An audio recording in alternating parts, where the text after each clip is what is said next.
Hi, my name's Barrie Crampton and welcome to another episode of Straight Outta Crampton. I must admit, I wondered about this myself.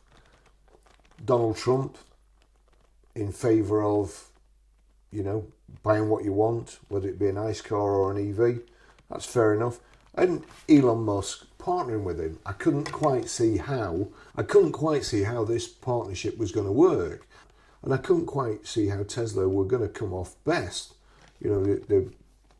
Obviously people were saying, oh, Elon working with Trump is like a conflict of interest. But then I see today, oil-backed senators introduced bills to kill 7,500 EV tax credit. Add £1,000 tax on electric cars. So this is an article in Electrek. Republican senators have introduced bills to not only kill the $7,500 tax credit for electric vehicles, but also add a $1,000 tax at the purchase of new EVs. President Trump campaigned on killing the $7,500 tax credit for electric vehicles. Therefore, it's not surprising that this happened, but now we have a better idea how. Senator John Barrasso, along with 14 other GOP senators, has introduced a pair of bills going after electric vehicles. The first one, unsurprisingly, would end the federal tax credit for electric vehicles, which includes the $7,500 credit for buying or leasing a new electric car, the $4,000 tax credit for used electric vehicles, and the incentive for charging stations. Some hope that legislators would push to end the tax credit for next year, which would have helped EV sales in the US in 2025. But the bill, as it stands, says the credits would end 30 days after it is signed into law. The second bill, sponsored by Senators Deb Fischer, Pete Ricketts and Cynthia Lummis, would add a one-time $1,000 fee to the purchase price of new electric vehicles. GOP senators justify this by pointing out the lack of contributions from electric vehicles to fund the repair and maintain of highways. Well, it's true, isn't it? In the UK, I mean, it's just ridiculous.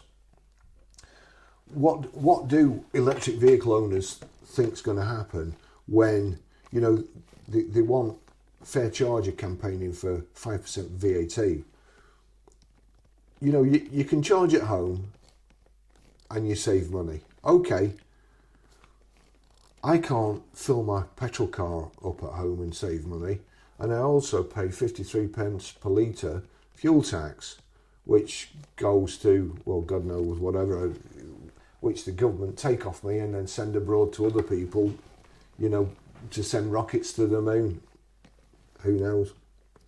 GOP senators justify this by pointing out the lack of contributions from electric vehicles to fund the repair and maintain of highways, which is thought to be financed through taxes on gas and diesel.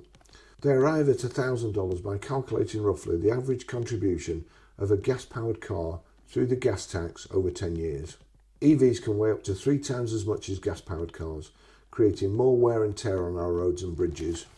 Just as a side note here, the most popular gas car in the US is the Toyota Corolla, which weighs about £3,000, or about £800 less than a comparable Tesla Model 3 electric.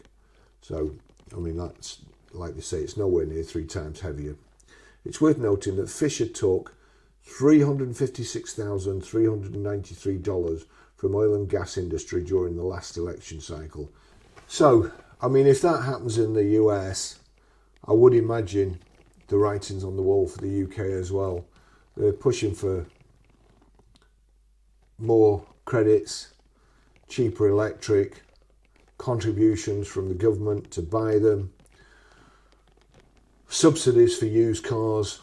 It's just, the US can't do it, we can't do it either. Somebody needs to come up with a plan, and they need to come up with it fast. Otherwise, there is going to be no motor industry in the UK.